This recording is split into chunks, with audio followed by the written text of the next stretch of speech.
Hello, and welcome to another fully live hacker news episode of Hacking with Friends. My name is Kody Kinsey. Today we have my good friend and fellow hacker Kilian here to help us go over the hacker news of the week. Kilian, thank you for joining us. Hello, thank you. Z is already asking me to lower my volume. I'm actually using a completely different mic this week, so we'll see. I'm not clipping out on my side, at least. Yes, this was the number one piece of feedback we got was that perhaps the volume could be dialed down a skosh because apparently mine is extremely high. Sorry, mine is very low and like mellow, and yours is like right in there. So continue to give us feedback, please, through the stream as we adjust the volume levels. But yes, hello everyone.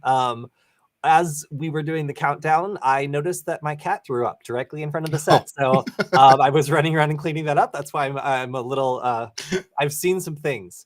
But it's good to see everyone. Starting a little bit late today because frankly, there's so much news. I had to just keep reading through it in order to be able to touch on all of it. And good to see everybody in the chat already. So we keep having our chat kind of like crash, like when I like have it displayed on the front. I don't know what's up with Restream, but we'll try to keep it in and see if it's going to work out. But yeah, so on the last stream that we did, we had Angelina on, and she was talking about aerospace hacking. She was talking about drone hacking and some of the tools she's built. I just got word that we have like 95 RSVPs for the online workshop that she's going to be doing. But we only have 50 tickets, and not all of them are sold yet. So RSVPs don't equal tickets. So if you were on that stream last time and you want to check it out, you can go to Cyber Weapons Lab, the meetup group, and you can find her workshop coming up. Just make sure to click on the link to go to the Universe ticket sales and buy one if you want to support her on that. It was great of her to come on as a guest last time, and she had so much more stuff she is going to share during the online satellite hacking workshop. So shout out to her and a big thank you to her for coming on the stream last time. That was super cool. Oh, and actually I have it up. Let me put that up just for a second. So yeah, if you are interested in this class, it's still not sold out as far as I can see, although there is, let's just say, a lot of interest in it. So much so that the hackerspace that's like kind of like the online host of it, not physically, but you know, like they're supporting it, reached out to us and like, I really hope these people don't show up at the hackerspace because if 95 people all try to cram into this space, it's going to be really, really full.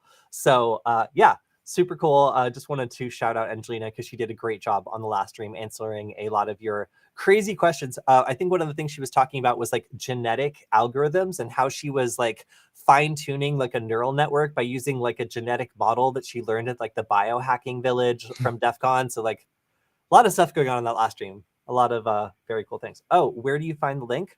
I'll just give it to you. Here you go. I'm pasting it in the chat. So anyway, love to promote our guests who, dedicate their time to come on and like explain some of these like really interesting things.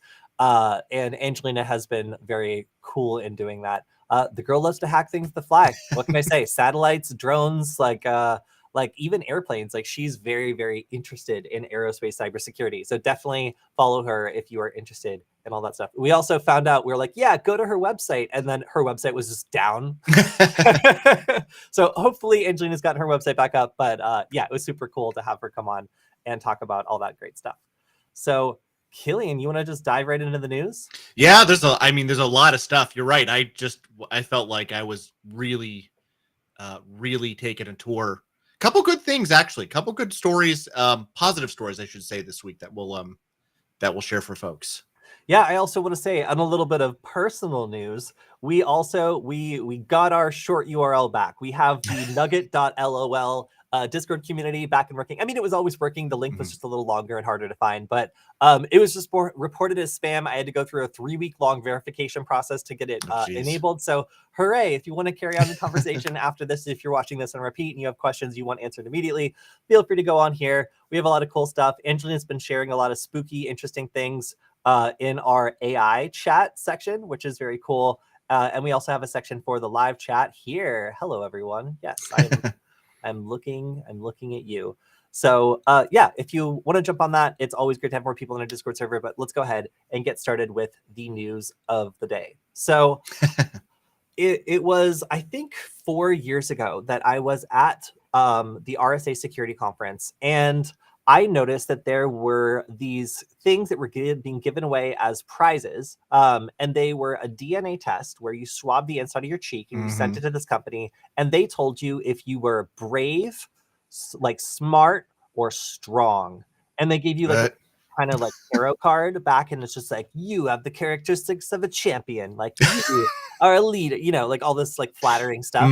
And nothing scientific. They didn't tell you if you're related to anyone. They didn't tell you if you were like susceptible to a disease. They were just harvesting your DNA and giving you a meme in response. It seemed honestly pretty random. There was no scientific basis for like most of the things they were like doing in this. It was purely to harvest DNA, and I was like, oh, that must be so valuable, because like DNA testing isn't like inexpensive. Like the cost has gone down, but like there's still some investment there. But like harvesting that information, owning it, and then using the data for various things has now become the biggest industry when it comes to DNA testing. So it's not about survey. It's like it's become like Facebook. It's like it's not about serving grandma and like mom and whoever else is on it. It's about serving the hordes of people that want access to their intimate information, and you as a supplier, like being the best person to go to for that. So this is a story of that, basically, where these people who have decided they want to solve cold cases, they want to solve crimes, are going data digging. And the way that they're doing it is a complete end run around the very, very shaky protections that have been built into this like DNA collection machine. So if you're on the stream and you have had your DNA collected for a non-medical purpose, so like if this is like, if this is something where you've had your DNA cataloged because you went to a doctor and it's not being shared, if you went through like a 23andMe or like something like that, like let us know in the chat and like tell us why, like what was interesting, and like did you have any concerns when you did it? I'm honestly curious, because most of the people that I talk to who have done this sort of thing have like explicitly opted out of like law enforcement using it if there's those sorts of protections. But we don't have really laws that like govern your right to your own genetic information. We are in a vacuum of that. So what happened here is some of these people that are interested in solving cold cases are able to kind of manipulate the search field so that they can see genetic profiles that have been explicitly opted out of police use. And that means that any relative, any person that has had one of these genetic tests, even if it's not you, someone that you're related to, could be enough to point the finger at somebody in your family for like DNA recovered from a crime scene. So that's the way that this works, basically, is like you might have thought that you opted out of these options, but these organizations have figured out ways around it. And because they're not police, they're just working with the police, it allows them to go in and start using this data, and they're sharing these techniques. So this is something that they're trying to get more people to be able to do in order to access these profiles that were previously restricted and aren't really protected by any real data privacy laws. Yeah, that's the most scary thing, is that for as prolific as this is, there's a shocking lack of privacy protection around it, like that's codified into law. I mean, in the US, we need to do better in general about our privacy laws, but this is, I feel like, a pretty big, red flag. Whoa, your voice just got a lot louder for some reason. I don't know why, but I don't know. Oh, weird. All right. So the loophole here is just basically manipulating the search field with the DNA comparison tool, tricking the profile into showing opted out profiles.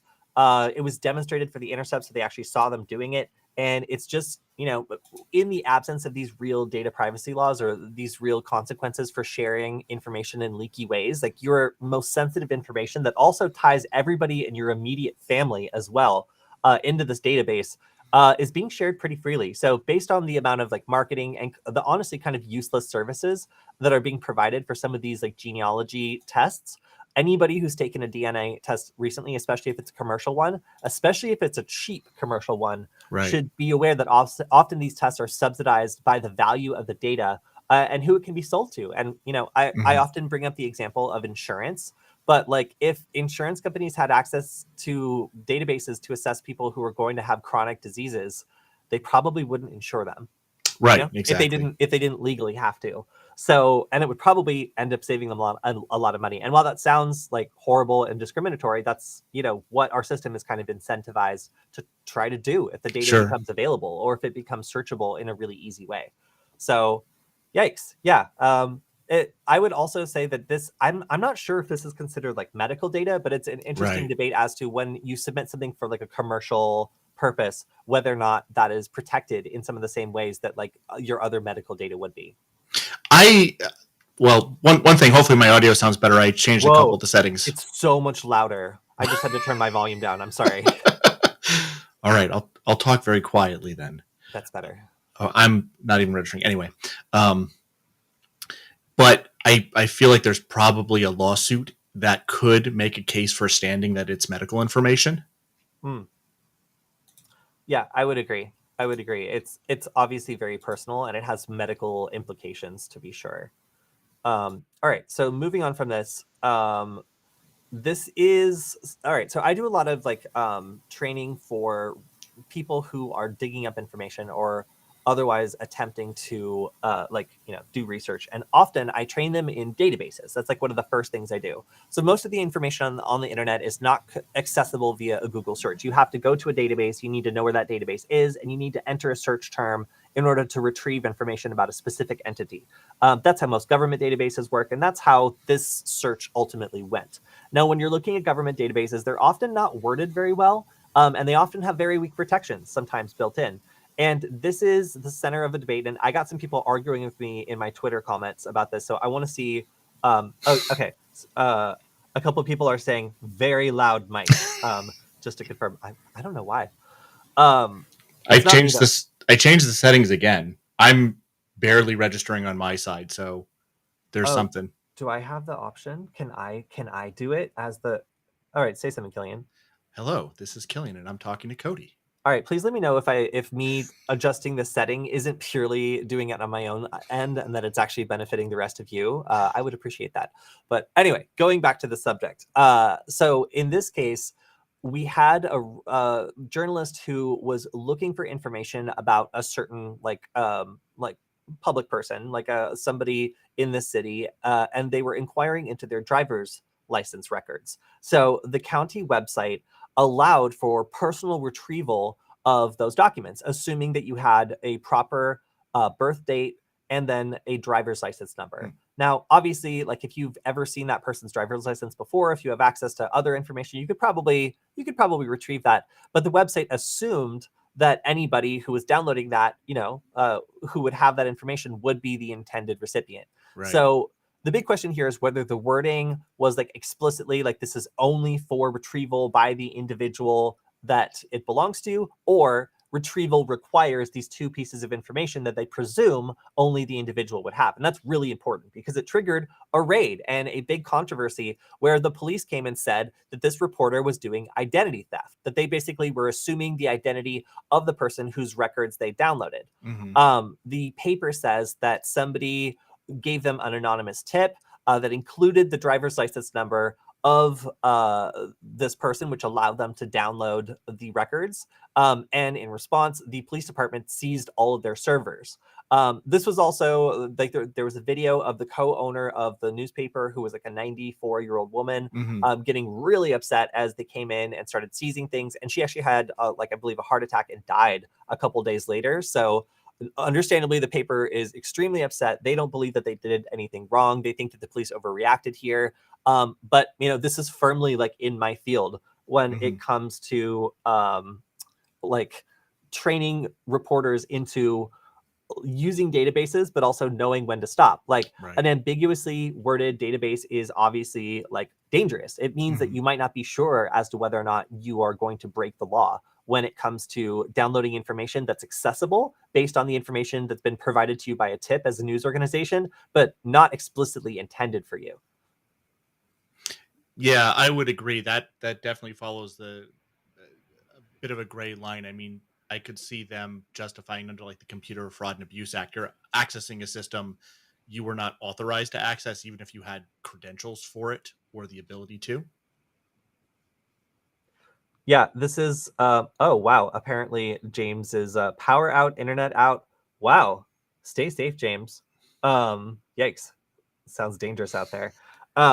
Yeah, so this is a case where I would tend to argue, of course, because it's in my nature, on behalf of the researcher and say, hey, if this system doesn't explicitly say who is the intended downloader of these documents, it just makes assumptions about who would have access to the identifiers, then it's not identity theft.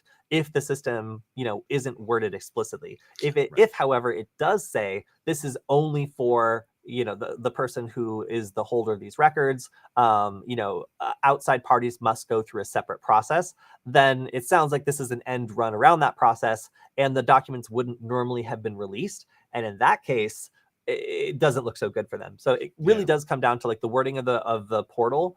I would say that's like going to be the biggest deciding factor for me as to whether or not this journalist went too far and whether they actually broke any laws when it comes to downloading these records that were accessible but potentially not intended for them. Yeah, that's a tough one. I can see both sides of it, but yeah, I tend to agree. Anyway. All right. Next up, so most adults have their information put into credit monitoring profiles. And the problem is that while these profiles are generally pretty tightly controlled by the companies that compile them, they are useful. They are data points that can be used by pretty much anyone to triangulate information that is sensitive. Like,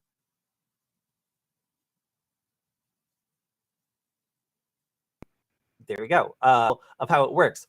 You type in a tiny bit of information about the target, their name and the state that they possibly lived in, and then a file containing every address that person had ever lived at in the United States was produced back. That's a pretty scary thing for anybody that doesn't want their identity to be found. And this data is high quality. It means that it's been collected by credit monitoring agencies who are actively monitoring the current purchases that this person is making it pretty difficult for people to hide from the system if they use credit cards at all. Or even, just like have a credit score, which the majority of people do. So what's powerful about this is anybody who has access to these sorts of data brokers can find your physical address updated, as quickly as you're making purchases. And they don't need to access your entire credit report to do so. This is kind of just the metadata around your credit report that is accessible to people who are looking for it.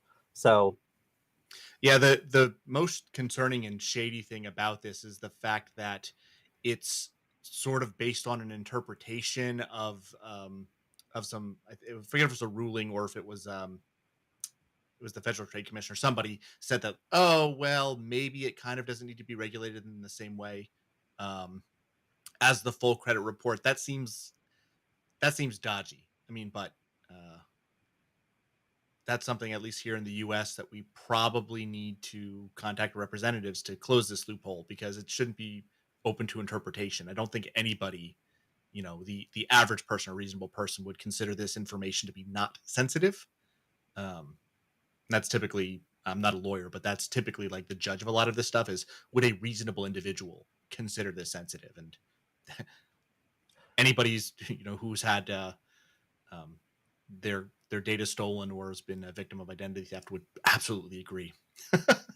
Yeah. So the loophole here and the data that we're discussing is a person's birth name, current and prior addresses, social security number, and telephone number.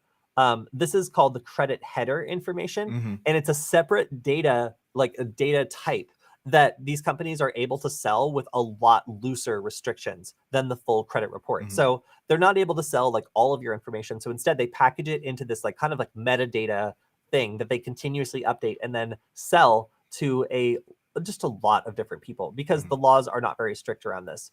So it's pretty scary to know that anybody who has access to this information can track down like 86% of Americans, I think was the like the percentage of people who are using credit cards. It's frankly a result of the fact that we don't have any good like data privacy laws, like that this data frankly isn't yours anymore. It's harvested about you and then it's resold very often, to the point that these trickle down services allow loopholes and access to their data when technically it's supposed to be for like police or like very specific circumstances. So yeah, that's yikes. This is my least favorite story of the entire week. Mostly because like it's so easy for these people who are posting on cyber criminal forums. This is a very threatening watch. I think you missed the background. Oh no, I saw it. I just thought it was funny that like he's just like, check out these two things. Like, okay. I mean, yeah. So this is just a new technique used by cyber criminals. And when we have talked about data breaches, it's typically almost the exact same information, that's being like released from companies that have been hit and then had their employee information, Right. just like released on the darknet. So it's as though that 86% of Americans are involved in an active data breach that is just Right. like a pay to access kind of thing, That's a good way to put it. Yeah. Okay, this story is depressing me, so we're going to move Yes. on to other stories that are also probably depressing. Oh no, this one's good. So I actually can't believe this isn't already a thing. So let's say that you download an application from the Google Play Store Mhm. and it works fine on your Android device, and then the developer changes it and uploads a version that is malicious and provides a backdoor or spyware or adware or something. Google detects it and deletes it from the Play Store. But guess what? It stays on your device and Right. you get no warning that it was malicious in the first place. Womp womp. So I was like, that doesn't seem like a good idea. So Yeah. Google has finally decided to fix this. And that's really cool because if an application has been removed by the Play Store, it will now generate a big fat alert that warns you exactly why it was removed and suggests that you remove it. So again, the fact that this wasn't a thing before is frankly shocking to me. If you have the information that like it's been removed for fraud or like it wasn't what it says it was, that's a pretty good indication that you should take it off of your device. So yes, Android users can now look forward to automated notifications for when a Android application is removed from the Play Store for being fraudulent or hosting malware or something like that. Hooray. All right. Next up. Sikio has been breached by the Black Cat ransomware gang. It's unclear whether or not they are going to pay. I think that they've decided to not pay, but it seems as though this is a double exploitation breach because they also have information cropping up online that is sensitive and could contain some of their patented technology. So the threat actors were not very kind when talking about Sikio's IT security. They made some claims that it was perhaps not great, and then were also leaking information, including drawings that showcase Sikio internals. Patent technology have been threatening to post more. I believe that Black Hat has also been making clear web websites dedicated to leaking data, which is something that is a bit unusual because it is definitely a pretty easy thing to take down. So, it hasn't usually been worth it to these kinds of groups to have these sorts of above ground presence. But recently, just to increase the pressure on these companies, they've started doing this more and more, even though it seems like a nuisance to maintain and definitely will burn some compromised domains. Yes, I mean, Seiko's absolutely a massive corporation. I think what it said, Seiko, like sorry, Seiko. Yeah. Seiko. Thank you, Mitchell. I was just like the printer company, like over here, like just mispronouncing it in my head while I was reading it this morning. Thank you so much. Yes, the printer company is fine. The watch company is having some trouble. I just want to be clear about that. Thank you. This is why it's nice to have a live audience. Yeah, but and I think it said also potentially this was maybe it wasn't even Black Hat directly. They might have bought the access from an initial access broker. Yeah, so initial access brokers are crazy. So that's where people will just run stuff until they hook like a computer in a corporate network and they'll be like, hey, I got one. Like, does anybody want access to like this big corporation? I have like a local admin account or something. And they don't care. These are often like criminal street gangs that are like funding some sort of other activity through like background like phishing stuff, and they'll just have people making phishing attempts on like corporate accounts and other stuff like in the background continuously and sell that off to people who have an actual plan for extracting serious value from those initially compromised accounts. So there's like multiple different levels to these cybercrime organizations, and some people just stay at the initial access broker where all they do is pop people and then pass it on to somebody who has like a bigger plan. Yeah, I mean, definitely from the kind of criminal enterprise world, much less risky. You get far less attention. It's far less lucrative, of course, but you can stay in business longer. Seiko, thank you again. I hate when I like read something and nobody ever corrects it, and then it'll be like years later, and I'll be like, yes, Azure. All right, so this one, I just continue to not be very surprised when IoT products like can leak your information. I feel like we knew that already, but Yes, so TP light bulbs can leak your Wi-Fi credentials. There's 4 separate vulnerabilities that have been identified. This is like, like Philips Hue, like they're great, but they use, I believe, like LoRa, or at least some of them do. And there's a lot of like cheaper, like Wi-Fi versions of these things that have come out and are very popular. So one of these is a pretty serious flaw that allows the attacker to retrieve your user passwords and manipulate the device. There's also some replay attacks here where there's no like check to see if like it's a new command or if it's a old command that's being reissued over and over and over. So if you simply just replay commands on this, it's not that difficult to play back anything that's happened before and basically take control of the system by replaying old messages. There's just a lot going on here. So what we say in cybersecurity, IoT, the S stands for security.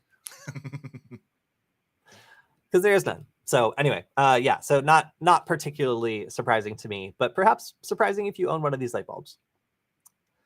There is a mixed reaction in the cybersecurity world to this news. Please let me know what you think about this in the chat. So blue teamers are crying, I believe, a little bit in response to this new ability to run Python scripts as formulas in Excel. Excel has always been like a hacker's playground, and one of the places where, frankly, so many people initially get breached. So giving Excel new powers is always a controversial move. We already have problems with macros and all this other stuff. So adding Python to the mix just seems like an unnecessary complication for blue teams on some levels. But as a red teamer, I am stoked. And of course, there's some common sense mitigations here. Kilian, did you see some of the things they did to make this not as scary as it might initially sound? I did. I'm like a little bit cautiously optimistic about this, only because theoretically it doesn't mean that there isn't going to be some way to bust out of this, but theoretically they're not supposed to have access to like local resources or be able to write to disk and some of the other stuff.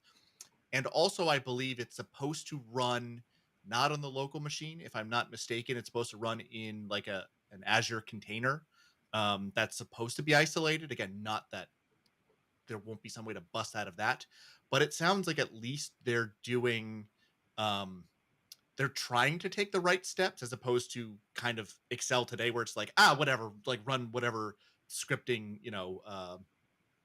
that you want to run back there with full access to local disk and have fun and the network. Yes, so it does look like it's going to be an Azure instance that's isolated in the sandbox and all that. But here's my question. What if you don't have an internet connection? Then I guess you're not calling Python. Yeah, right. Your stuff just doesn't work. So that means that this is going to be like a cloud bound or cloud dependent kind of thing, where like if it can't run locally, like here's my argument. The computer hosting this is perfectly capable of running Python. Sure.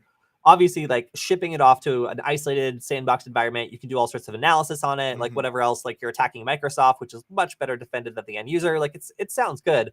I just predict like, if I'm on like a spotty internet connection and I'm having trouble loading, whatever, and I'm just trying to get my work done, it just obliterates any option to do this without like a good network connection. So good luck. Honestly, I'm not surprised though. I mean, this isn't the first time Microsoft's tried to move everything to an always-on online service. I mean, look at the debacle they had with Xbox a few versions ago, where they said it was going to operate like that essentially. But on the other hand, too, if we think about sort of the devices that we use, we're almost going back to the like dumb terminal days with a centralized server and running everything in cloud. Not that our computers aren't getting way more powerful, but how many people use mobile devices or lighter weight devices as opposed to a full-blown desktop? So I'm not surprised this is the approach they're taking, and it makes sense for a certain type of person, again, to use a lower cost endpoint, whatever it happens to be, device. And that's where I feel like a lot of the industry is moving. Yeah, I would agree. It's scary though, because it just means that now data connections are a very, very critical piece of infrastructure. Like before, things could have continued to run, like even if they didn't have data, it would have been inconvenient. But like we're getting to a point where like it just won't happen if you cut off a data connection. It's like cutting off the power at a certain point. So imagine so here's my thing. Imagine a distributed denial of service attack against that like Azure cluster that Right. then like makes all Python scripts in all Excel sheets stop functioning Right. everywhere. There is a dark side to this. Absolutely. Yeah, that would be a very bad day for any business that built stuff on top of that. Mhm. All right, next up. So if you've been trying to brush up on your language skills, you might be among the 2.6 million Duolingo users. Did I get that right? Like I have never said it out loud, so it's one of those. Duolingo? That, Duolingo? there you go. Duolingo. That's what I'm going with. I'm sure the chat will Someone will correct me. correct me. Yeah. So are they getting free credit monitoring? I don't know. I actually didn't read that part of this. However, I don't think so. I think there's some information like emails and stuff like that that's not disclosed directly through yep. their We're talking about website. scrapes versus Yeah. breaches. So like generally, like, you know, companies will do free credit monitoring. If it's a breach, they're like, oh, Right. our bad. But if it's scraping, they're like, these pesky people abused our terms of service. Right. Duolingo, thanks. Yeah, so again, this is a scraping kind of thing. It's not a breach kind of thing. So, you know, it's unlikely that anybody is going to get credit monitoring from this. Right. But it is worth noting that you know, your information was probably exposed through this API. And that, yeah, it seems like at least 2.6 million people were actively scraped through this this, I guess, like leak of the data. Yeah. I wonder if you know, Duolingo, I wonder if, you know, you were breached by this Duolingo scrape, you get a 4 loco. All right, I'm done here. Have a good night. I've also been told that Duolingo has so many different pronunciations that any are acceptable. I Fair. accept that. Yeah, that seems like it's par for the course there. All right. So we were talking about that WinRAR Yes. 0-day exploit, and it seems like it's been exploited since April to hack trading accounts for cryptocurrency. So, Kilian, do you remember exactly how this worked? Yes. So I believe on like extraction of the WinRAR archive, there was a way to get it to automatically run something or a script within the file. I believe that was the original one. Yep. So as you are unraring, yes, as you are unraring a compressed file that is innocuous, it will automatically run a script in the background, so you don't even need to click on the resulting file, and you can be infected by it. Targeting crypto traders. Whenever I usually see this, I'm like, is this North Korea again? They love cryptocurrency, and frankly, they love targeting crypto traders because it's easy money for them. So yeah, this kind of thing. If you are interested in cryptocurrency, beware unraring things at the moment, because it will quietly launch a script in the folder to install something malicious on your device. All right, that's all I got for this one. And we kind of already covered this one last week, and just seeing it out in the wild being used to attack people is kind of the logical conclusion to that story. All right, this sucks. A hosting firm that runs 2 different services, Cloud Nordic and Azure Cloud, have suffered ransomware attacks and have decided not to pay the attackers. That means that if you were hosting with these companies, your stuff is gone. Like gone. Like it is, like, unless they find some sort of flaw in the encryption, it is not coming back. And the different options being suggested by the hosting provider are pretty grim. They're like telling people to like use the Wayback Machine or like archive.org to try to recover their stuff because they have nothing. This unfortunately happened during a server migration. So as a result, the attackers were able to gain access to not only all the production servers, but also all the backup servers. So they hit everything. And it seems like there are no surviving troves of data that they would be able to back up from. Yeah, I read this one the other night actually, and this is kind of the worst case scenario when you talk about this, but they were successful in getting all of the backups. I mean, wow, that I don't know what else to say, but hopefully some of these folks had backups somewhere else that weren't just on their live production systems. Yeah, Yikes. Yeah. So like the press release, like everything just sounds grim. And I even saw Twitter, some people on Twitter today saying that like their hosting is gone and like Yeah. they don't have anything. They have to like try to find their own backups. So yeah, like attacks against like managed service providers of any stature are always hugely impactful because they don't just impact that one company, they impact other businesses that work with them, which magnifies the pressure to pay the ransom. So the ransom must have been pretty high because like this is a lot of damage to a lot of companies based on this one provider getting hit. All right. So as a way of staving off attacks against Google Workspaces, Google is going to try to make it harder for an attacker to just phish one admin and then make critical changes that lock everybody else out. So if you were going to have, for example, somebody like rapidly like demote everybody else who's an administrator to a user and then like start changing settings, that will now require a second person to sign off on at the organization that's at the same level to basically ensure that that's not one person whose account has been compromised and has gone rogue. Kind of seems pretty smart, honestly, because just popping one admin is usually enough to like get exclusive control of an organization, like like prevent anybody else from having admin access and then doing basically whatever you want like within a relatively short period of time. So yeah, with these additional protections and mandatory 2FA for a variety of different like more important functions, it should be more difficult for anybody who hooks a single admin to be able to go through an organization and start targeting all sorts of stuff. So yeah, no, I love this story. It's nice to see that, and it would force the attackers to compromise two different people or force collusion, which is much easier to detect.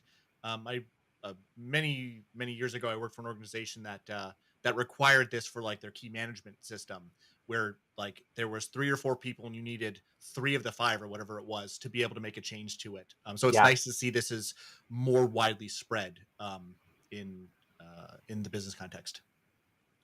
If they get group admin access, they control a single admin who can just watch. Well, nothing's perfect. But it is good to see that there's like some more robust security around the practice that usually gets people, which is just one admin account getting hit. All right, so we have the United States also charging the founders of Tornado Cash. I believe they were both named Roman. Yes. Roman Storm and Roman Sermonov to launder for laundering $455 million. So their cryptocurrency mixers are the way that people who've committed some sort of cryptocurrency crime put a bunch of coins in a mixer and then walk away with coins from a different origin. It's supposed to basically make it harder for investigators to track it.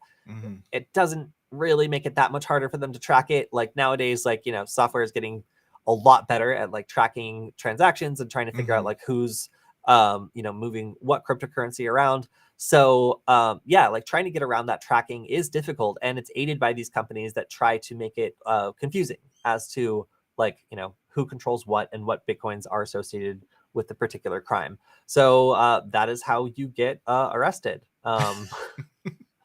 So obviously this is facilitating money laundering. It's also facilitating like transferring money to like sanctioned individuals in North Korea. So quite a number of different crimes being committed there in operating this service. Yeah, you'll get the there it is, actually Department of Foreign Asset Control or the Office of Foreign Asset Control. You don't want to mess with those guys. Yeah. Each carrying a maximum sentence of 20 years in prison for conspiracy to commit money laundering, 1 count of conspiracy to violate the International Economic Emergency Powers Act. Yeah. And again, if you depending on who's on the other end of that, I mean, you could be funding terrorism, and that's a whole other set of crimes in the U.S. certainly. Yeah. Oh my gosh. Yeah. Yeah. Dangers of having like a darknet marketplace of any sort. Let's see. Oh, so a comment from the audience. Mixers are tricky because certain exchanges consider them tainted and do not accept coins which have passed through them. Yeah. If I had, I don't know, like some sort of insurance policy, I would probably find that listed somewhere in there that I couldn't list with things that were likely to cause my assets to be seized, like accepting coins that had just been used in like some like, you know, that had just been stolen, you know, from a company or something like that. If I was seeing a bunch of coins show up that had recently been involved in like a big heist that's like still super hot with like multiple governments investigating, I would perhaps maybe not want to include that in you know, my business or service.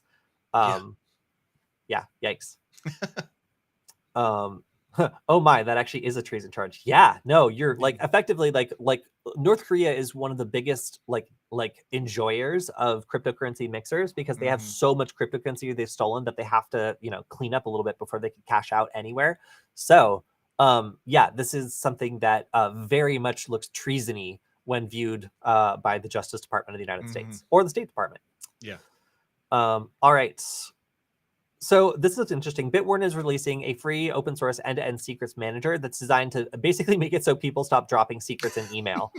So my understanding is like it's something for IT professionals and software development teams and the DevOps industry that's supposed to allow you to send things more securely than, you know, putting it in Teams or dropping it, you know, whatever, like, or whatever other way you're doing it. It just acknowledges that certain secrets require additional security, and there's like a class of different things that developers, like IT people, whatever else, like are going to be using consistently that shouldn't be left out in the open. So it's cool to see like an end-to-end encrypted way for everybody to access these secrets as they need them, and avoid putting them in places that an attacker who gained access to an email account, for example, would be able to find. Yeah, the nice thing is we see that a lot in attacks too, and actually the part up here is GitHub started trying to address places where it was exposed in the code and hard coded, but it still happens all the time, and it's so easy to leak this, and that's the keys to the kingdom, really. We've seen a lot of attacks start with secrets leaks. Yep. All right. So speaking of like cybercrime and consequences, we've got a purportedly the leader of the Lapsus hacking gang, which was a loose group of hackers between like Brazil and the UK, who went after a huge variety of different companies and successfully breached a lot of them. Uber, Rockstar Games, and Microsoft, Cisco, Okta, Nvidia, T-Mobile, Samsung, Vodafone. The list of victims was crazy. It was like lots and lots of really big companies, and a lot of these crimes were actually committed while this kid was on probation already for hacking. So yeah, this is a pretty wild story. Just like reading through all the things that this kid did, all the different times he had been caught and then continued to keep on hacking. It was pretty incredible to read how I think that at some point they found like an IoT device he was like connecting to that allowed him to connect to like cloud computing services to like continue like at the attacks, like even when he was like forbidden from being able to access the like a computer. It was like really elaborate. I think it was a Fire Stick. I think. I don't know if it was this article or I read another one, but that's. I mean, it's incredible. I want to see if it's mentioned here. No, it must have been another article. Yeah, I was reading about this too. But yeah, the fact that, you know, he got arrested for hacking and then was like being prosecuted for that, and then like connected through the Fire Stick to like cloud computing services to like continue his attacks, like really like really interesting to see the kinds of attacks that they were using, because it's a mix of like pretty sophisticated things and then just like really like low energy, easy social engineering stuff. And a lot of it again was just understanding how the human systems worked and doing social engineering attacks that were highly impactful. So yikes. Yeah. All right. I mean, I feel bad for the kid, but his life is, he's what, 17, 18 or something like that. Like, it's gonna follow you around, but dang, man, just cannot stop hacking. Don't. Yeah. Well. All right. So next up, so this is interesting. This is, I believe, more like an add-on to existing malware that allows you to triangulate your location based on Wi-Fi. So this is nothing new to me, but for anybody that doesn't know, the Wi-Fi networks around you are the key to finding out where you are. So most of the time when your phone is finding your location, especially on like an Android device, it's hitting up a Google API that you just feed it a header that has all the nearby Wi-Fi networks and their signal strength, and it tells you where you are based on its giant maps of Wi-Fi networks. So where did it get this giant map of Wi-Fi networks, you might ask? Well, do you remember Google Street View? Well, those cars actually had a Wi-Fi war driver like tool, like rig on them. And as they were driving around, they were recording the precise location of all Wi-Fi networks. And they regularly refresh these maps. They maintain like a database, and they basically make it so that phones can determine where they are without needing to actually get a GPS signal. So that means you don't need a GPS chip even to find like the general location of where you are. You just need to hit this API and it'll tell you where you are for the most part within, I think, like 20 meters. Yeah. So this is an example of where malware has been like deliberately scanning for Wi-Fi networks, sending it to the API, and then using that information to kind of like intimidate people or like track them on a more granular level. So again, while this is nothing new, it is interesting to see that when executed every 60 seconds, this is something that can be used as like an add-on to be able to track a device that doesn't actually have GPS. And I think that's interesting. I've used this a number of times in research to show off that, you know, just Wi-Fi or just Bluetooth access is often enough to be able to triangulate pretty accurately the position of a device. So seeing other malicious programs start to adopt this as a way of tracking a device, or even like frightening the person whose computer is infected into thinking that they're being tracked on a very granular level. Like, it's a pretty easy and low budget way of doing this because the services have already been built out and there is a legitimate use case for it. Yeah, absolutely. I've got nothing to add. It's just it's an interesting look at this. Google war drives. Oh, you have no idea. Google was one of the pioneers of war driving. They hired one of the like the early forerunners of like war driving research, who was just crazy for war driving. And he wasn't just like he was just running these things on top of like Google Street View cars that weren't just doing like war driving. They were doing full capture. And they got in so much trouble for this, you guys. Like they got in, like you could look up the news stories, but they were basically like doing full capture on and then just dumping the PCAP files. And this was like Wi-Fi handshakes, people typing in their passwords to HTTP websites on open Wi-Fi networks, which was like legit, actually like capturing like what website they were going to and stuff. And back then, like HTTPS wasn't really a thing. So like anybody with an open Wi-Fi network was basically like having their like stuff that they were doing captured by these Google like Street View cars. So people found out about it. They didn't really understand like what was going on. They just understood that like passwords could be in there, and they felt like Google was like peeping in through their window and like looking at what they were doing. So it freaked people out really badly, and Google got hit with a huge fine for this. I still think it's really funny. I think that I don't remember the fate of that Google employee, but I just remember that like he was one of the primary people behind war driving early on, and they hired him and they're like, yeah, go wild. And he went wild, and they got sued for like $1 billion or something. Yeah, it was pretty crazy. But yeah. So if you're a big company and you are scooping up people's data, make sure you have a specific reason for it and you know what you're scooping up. Because if it's people's passwords and their web requests, then there might be some things that people don't want you to see. So this is an interesting report. This is more like a general like study on the dwell time of hackers inside a network. And kind of the takeaway here is that it's dropping. So that means that people have less and less time to react when someone breaks into their network. It could be like an initial access broker. Like typically you would see like maybe like a week to 9 days or so of activity before somebody would actually attack the network. So that could be reconnaissance, that could be sale, where again, like an initial access broker like breaks in and then turns around and takes a couple of days to sell it to a third party. The amount of time that these people are spending in the network has now dropped down to what, like 5 days? Yeah, and I mean that just goes to show the ransomware attackers. I think that's 5 days for ransomware specifically, but that means they're getting in there, they're collecting what they need, they're getting it out basically in far quicker time, because they know that people are watching. You know, we're more aware of it, so they need to be more efficient. They need to get out, and launch their attack.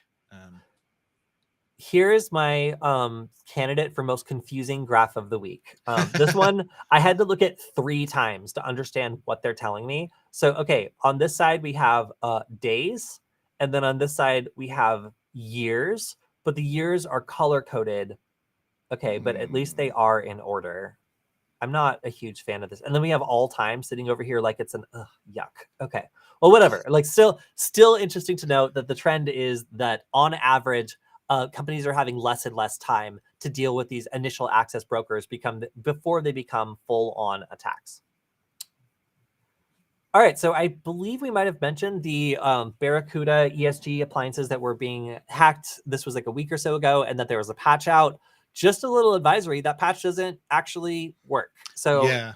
unfortunately, the patch that was issued is ineffective according to the FBI. It is still being actively exploited. So it looks like we're kind of back to square one here. So if you're somebody that works with the Barracuda email security gateway the remote command injection flaw you just fixed last week, gonna have to fix it again.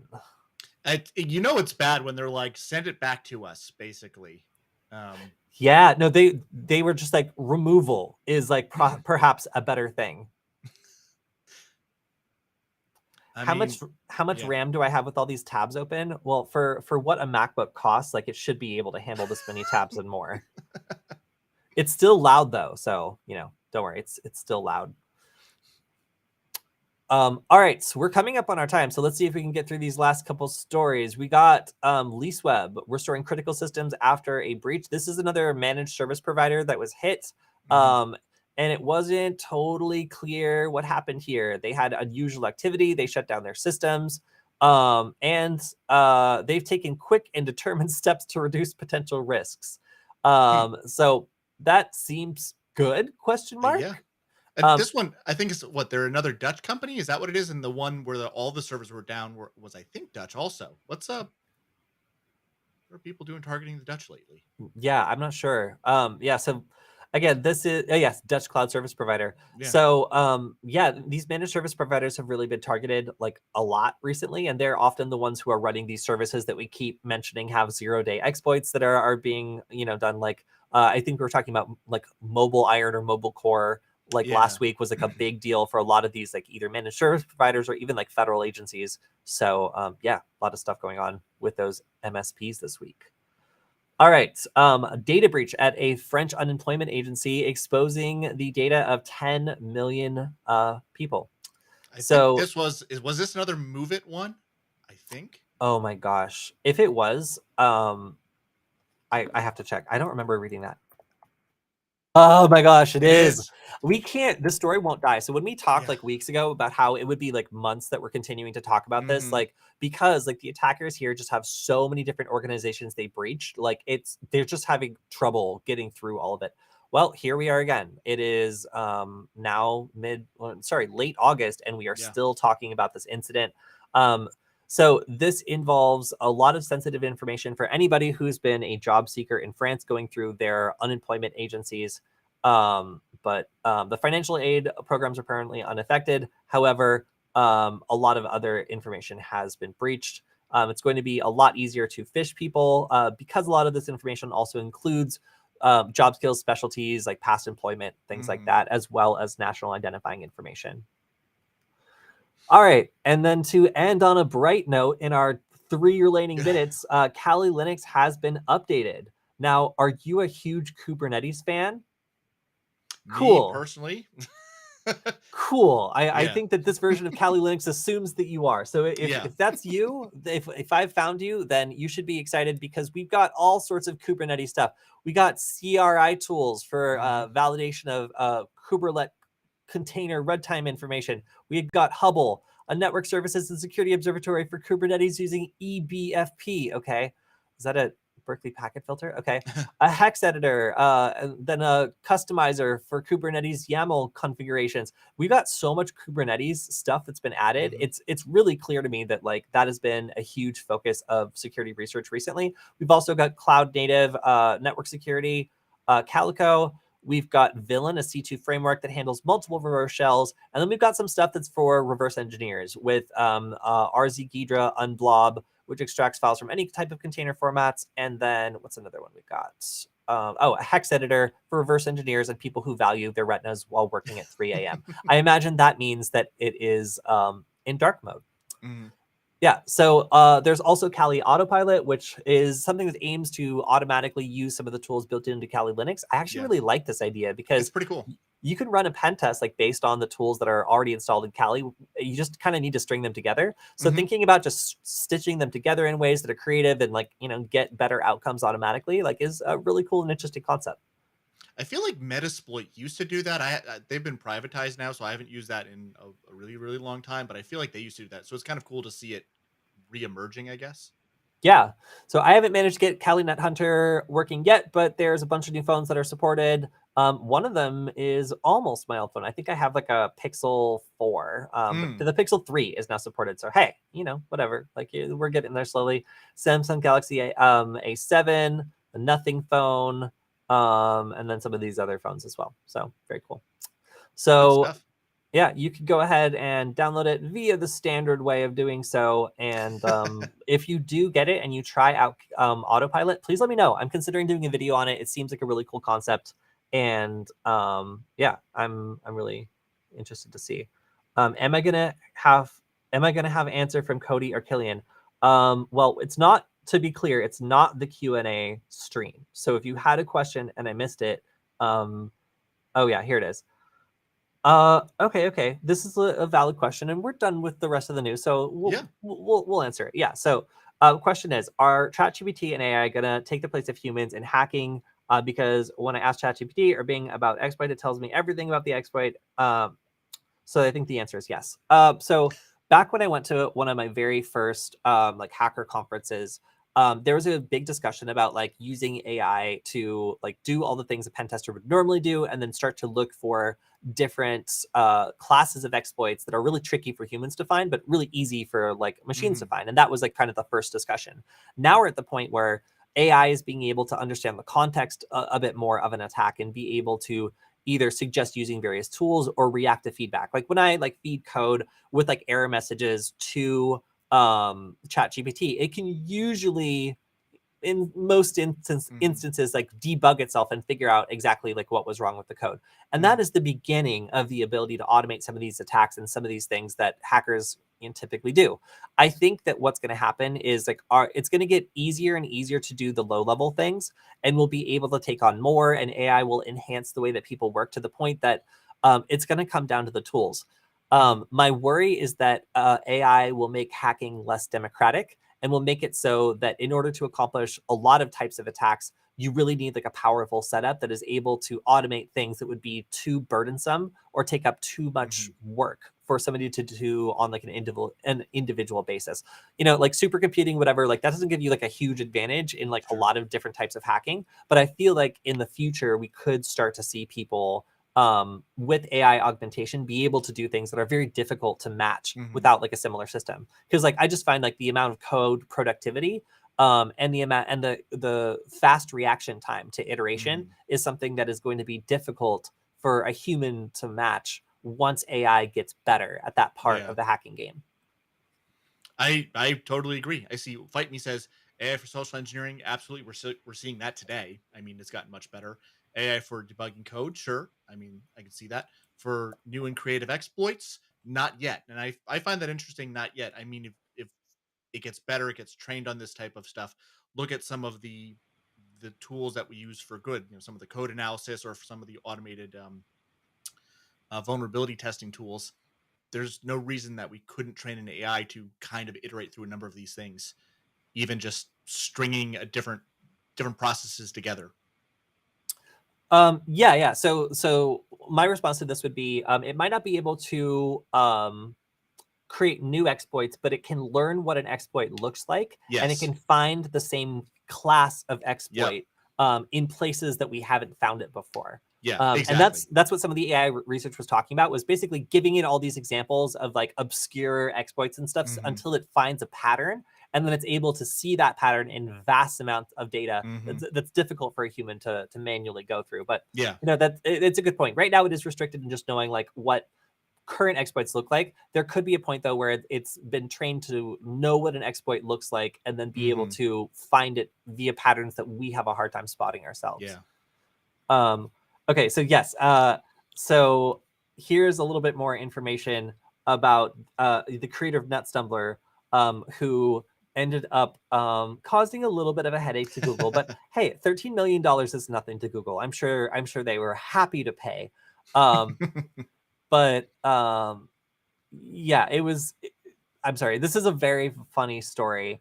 You guys should definitely read into this as a part of like war driving history, because like Google basically hired someone who was like punk and like a great researcher and like wanted to do all this great stuff, and they just like let him go wild. And then like at a certain point, like there was a lot of pushback from people that like either didn't understand the research or didn't like the research. Sure.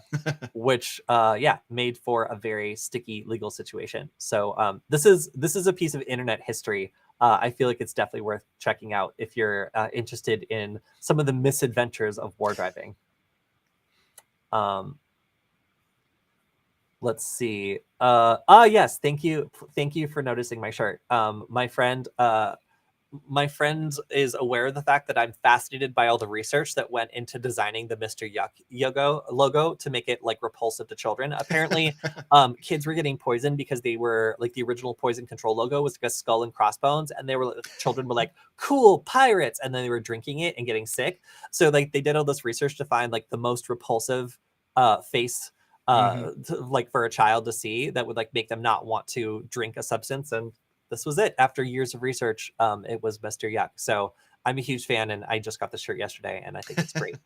Also speaking of things that are special, today is my 4-year anniversary of joining Varonis. So it feels like it went by super fast. One of my earliest memories of Varonis was like going to our meetup in New York and like running around the Met and then getting stranded in New Jersey because I didn't understand the way the trains work. So it's I now have officially gotten more experience doing cybersecurity marketing than taking fake IDs. So I've officially worked longer than I worked as a bouncer in Los Angeles. So that's kind of a nice milestone. I feel like I fully have transitioned away from like having to like, check to make sure people aren't doing anything bad in a club environment.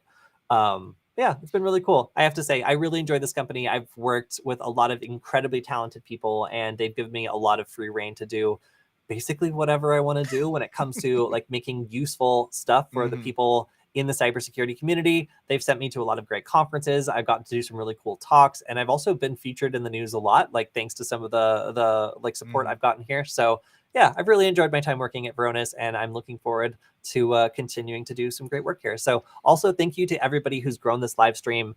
We started out just as a YouTube channel and didn't stream at all. Now we've been streaming consistently for years. So it's really cool that we've been able to grow this community, and also that I got to meet so many of you at DEF CON and Black Hat. So thank you to everybody who joins us live and that shares this and that is a part of our community. It's been really great to build. Nils is correct. Yes. This was revealed to me. Yes. So I like looked this up when I joined the company, and I think that there's other languages where it also means something as well. Like there's a couple other languages, and I wasn't sure like which one it was. And then finally it was this year, like a month ago when I was in New York, that they finally let it slip that yes, it is in fact hero in Latvian. Yeah. And I quickly texted my hardware designer who's Latvian. I was like, Aria, like, is this true? And she's like, yes. And I was like, I feel like you could have told me this at any time. But yeah, so yes, it does mean hero in Latvian. Thank you very much. All right, so speaking of Varonis, at the end of our stream, if you want to let people know that you are watching our show, you can go to varonis.com/Kody. That's Kody. They do check to see how many people go to that link, and it goes to all of our great resources, including some of our presentations. Actually, I don't remember which one it is this week, so you're going to have to tell me. We also have our nugget.lol Discord community, which is back up and running. So if you want to carry on the conversation after the show, feel free to check it out there. And I will see you all next week, where I'm going to be in Los Angeles. I think I'm probably going to be helping Angelina out with her online workshop. Might even stick around for her in-person workshop on the 3rd, where she's going to be doing a drone hacking class at Null Space Labs. So I will see you all from a much smaller room with a lot of car alarms, chickens, and the sound of clown horns, because that's just the sounds of the city. So all right, I will see you all next week. Thank you, Kilian, for joining us this week, and thank you everyone on the stream. Bye everyone.